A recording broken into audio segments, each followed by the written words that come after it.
We are joined now on the phone by John Higgins. He's the coordinator of officials for the Basketball Officiating Consortium. John, that's a little bit of a wordy title. Do you have something shorter that we can call you? The boss.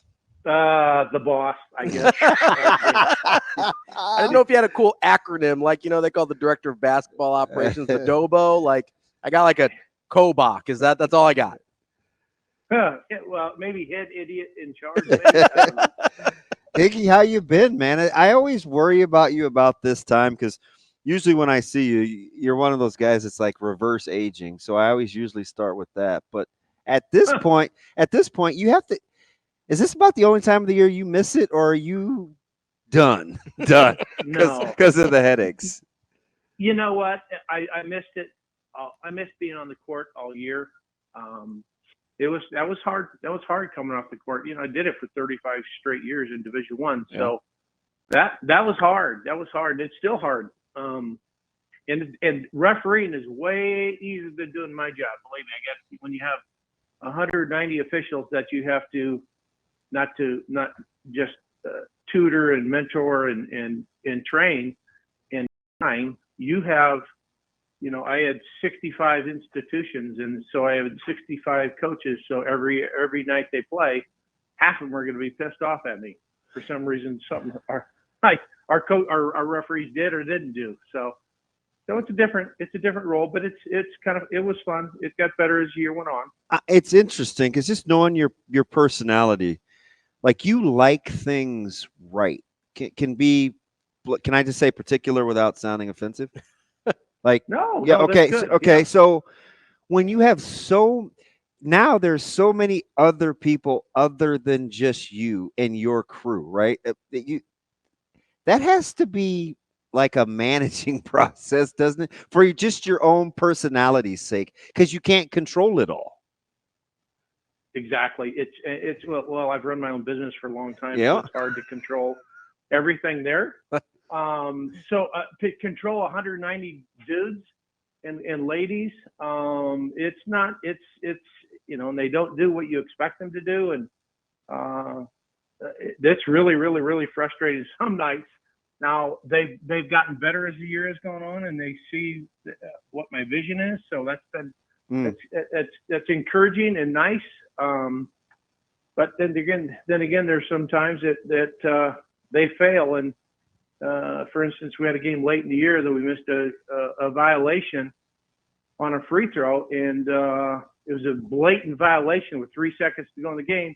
It could have changed the outcome of who gets first place in the league and the NCAA seeding, and or tied for first and go down to a 3 seed in the conference tournament. Now I had to suspend guys, and that's hard to do, but I had no choices. We're talking with John Higgins, the head referee in charge. We'll go with that for now.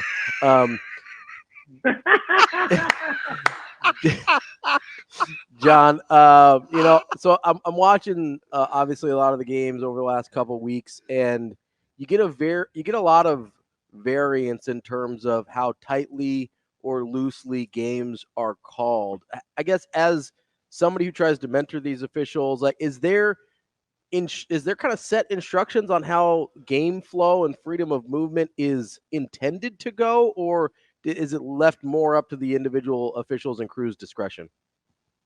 Well, there's an NCAA coordinator that tells them how to referee and when and we do our own thing. Obviously, every coordinator has their own philosophy and thinking. Mm-hmm. Now, my idea is I like freedom of movement 10-1-4. I don't think we did a great job in some of the games in the tournament, i.e., I don't think Creighton was.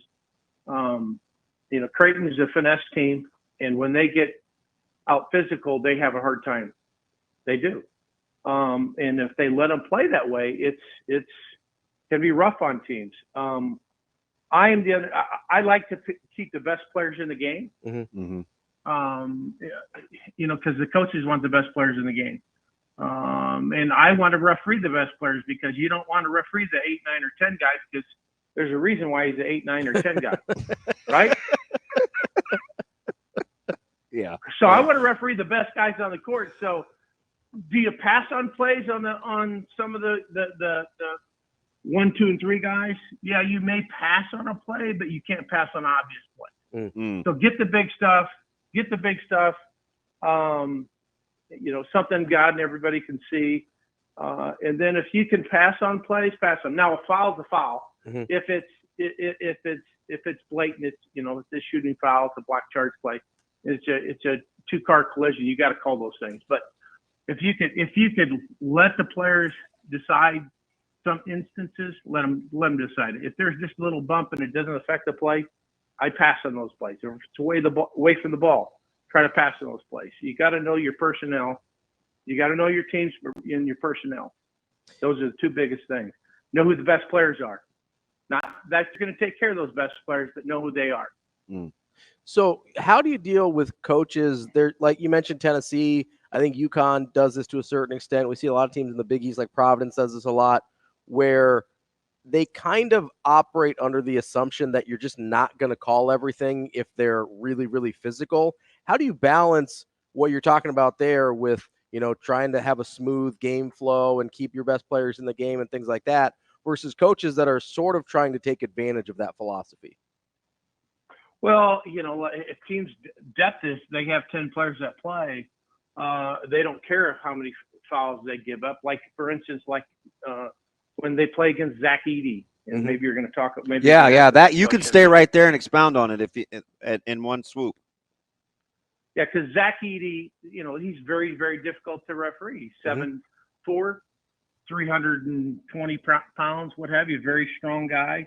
There's just nobody like him, and it's very, very difficult to referee. We could probably call another 5 to 10 fouls in a game on the defense against him.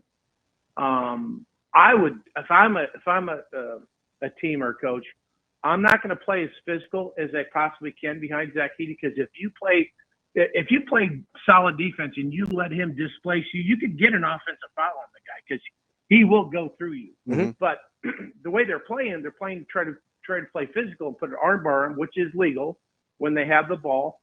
If they're back toward the basket, you can do that.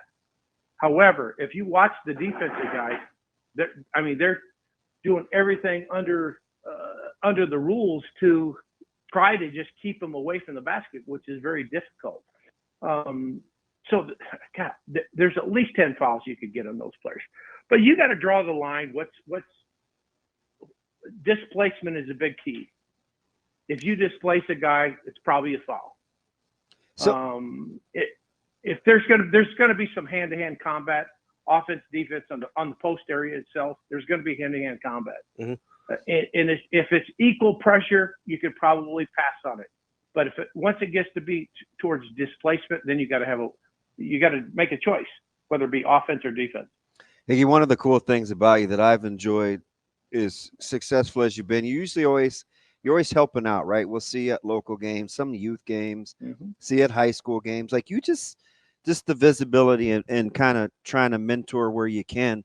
Is it safe to say, because they seem to have the most verbiage applied to the rules now, that the block charge and the dreaded no longer existing over the back, like when you guys are cleaning up those things in the terminology, does that help or complicate things more in the long run? Is it having unintended consequences? I think it has unintended consequences. I really do. The more you put into referees' heads and coaches' heads, the more difficult it becomes for everybody. Now they're thinking too much, and instead of just doing, it's just like a player. Sometimes you think too much. You're shooting a shot, or you're trying to throw a pitch, or you're doing what have you in any kind of sport. You think too much, you may not do it right. If you think too much in referee, just go out referee. Just go out and get the plays. Let it come to you. Don't go after things you don't need to get. Which happens when, especially young guys, they think way too much, and instead of letting the game slow down, and it happens with experience too. But it does complicate some things when you put too much stuff into the referee's head. If you put too many if, ands, or buts into people's heads, They think too much and they're not any good. I just try to make it simple, just like anything. Make it simple, and it'll be much, much, much better. John, what is the most fair criticism you've heard of refereeing in the college game? Fair criticism. Because, people complain all the time, right? But, like, is there anything you've heard that you're like, yeah, that's probably reasonable? How it's inconsistent. And Gotcha. And it's inconsistent from region to region, game to game, official to official. And that's probably the most reasonable thing I hear a fan ever say. Now, you hear fans say, call it evenly, some really dumb things like that. You hear all that stuff all the time. Call both ways. Call both ways. You look at the board at 6-6. Okay, let's call it both ways. So it's hard to. Do you guys hear? Do you hear that certain conferences, like, because the stereo, it's not even a stereotype. Like, the style comes from some place, right? The Big East is officiated like this. In the Big Ten, it's like this. In the Mountain West, this is what it's allowed to be. Like, that comes from somewhere. Can you have consistency across conferences, or is it consistency within the particular conferences? I think it's within the particular conferences. Yeah. However, if I am a supervisor of so many leagues, it should be the same on every league I'm refereeing. Now, say it like the Pac-12, for instance, was more of a running, finesse, freedom of movement type league. The Mountain West is more like it was more like the Big 12 without probably as good as players. Mm-hmm. Well, I mean, you got Ledee at San Diego State should be, he's 6'8", 6'9", about his legs or his arms are as big as my thighs. He'd be a great tight end in the NFL. You watch. I mean, he'll be a pro. He'll get drafted probably in the NBA. But then you get guys like that and the whole San Diego State team, they play defensively like pit bulls. Mm-hmm. And they're aggressive. So what happens? The other teams want to play like that. So that turns that league into that. It's like Big 12. It was West Virginia when Huggy was there, and guess what? It would turn the whole league just like that. When the ball goes up in the Big 12, it's like 6-7 pit bulls going after the ball. The Big 10 half court game, more post guys than other leagues, and it was slow down half court league. ACC. Open free market, it's open, free flowing, scores at 80, 90 points a game. Big East is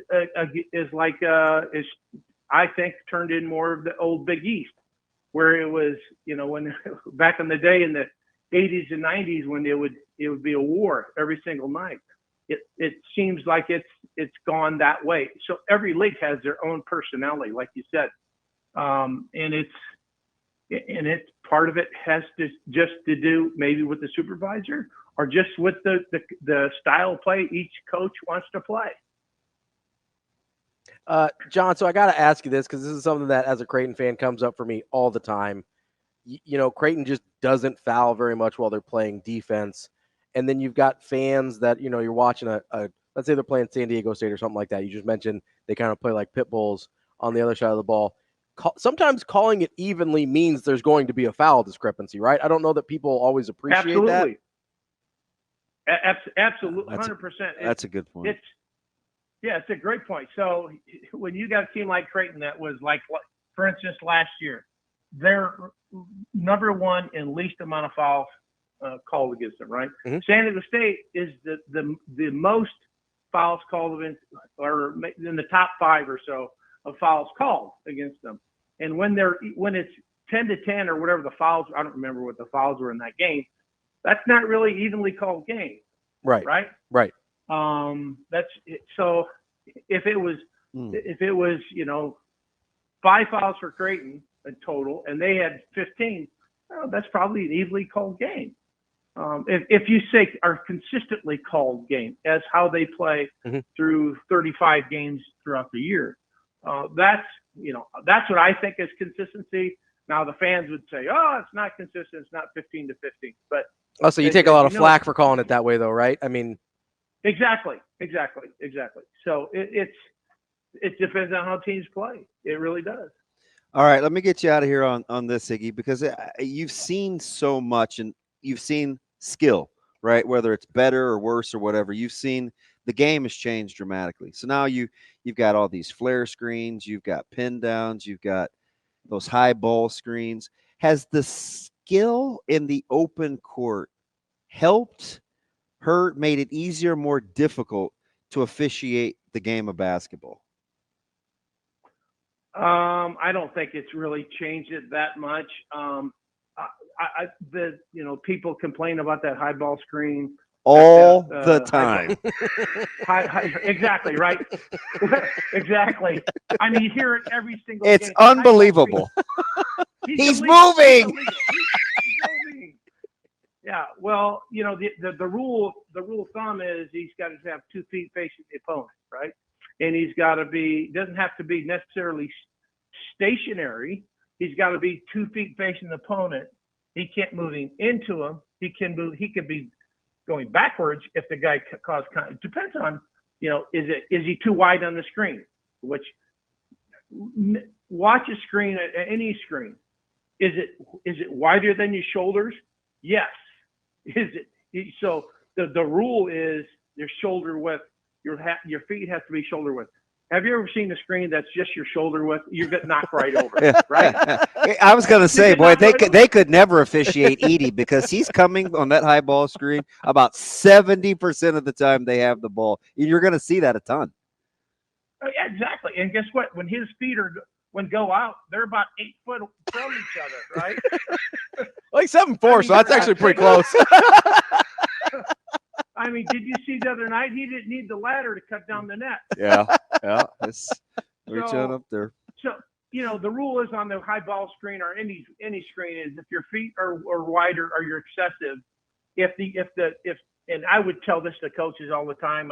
They said, but he's illegal. I said, it's not illegal until there's contact. Now, if there's contact, he hits him in the chest, it's not illegal. If there's contact and he hits him in the leg, if it's wide, that's illegal. Gotcha. So we would call that. But or if they are moving when contact happens, sure, that's illegal. They kind of throw the hip out a little bit.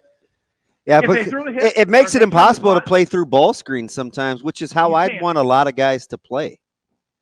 You can't. Now, coaches have gotten good defensively, and I get a bunch of film about how they're doing it, going over a high ball screen and illegally hooking the screener with his arm and going around him and there's coaches teach that. Yep. They teach it. I've learned that from I didn't know it before this year, but this is what they do. They teach how to get through that high ball screen, even though the high ball screen is illegal.